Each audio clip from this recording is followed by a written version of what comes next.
Alhamdulillah, kursus umrah di Johor hari ini Masjid Dato' On di kawasan Lakin bersama dengan lebih pada 100 jemaah umrah yang datang hari ini. Alhamdulillah. Ada yang nak terbang dalam masa terdekat, ada yang nak terbang dalam bulan 12, bulan 11. Alhamdulillah. Di tumpuan Masjid Al-Haramain Travel Tours memang kita anjurkan kursus umrah hampir setiap negeri, Alhamdulillah, dan kursus umrah kita secara percuma sahaja sebab kita niat nak beri ilmu.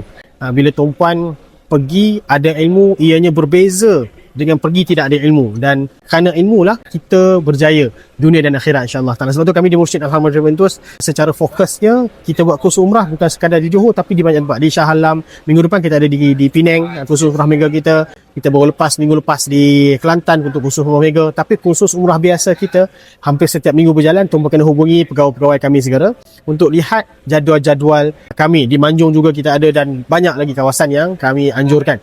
Tuan-puan nak pergi umrah, ada rezeki boleh cari kami di Masjid Al-Haramain Travel Tours, pilih hotel turun-turun terus masjid, insya-Allah taala. Terima kasih. Assalamualaikum warahmatullahi wabarakatuh.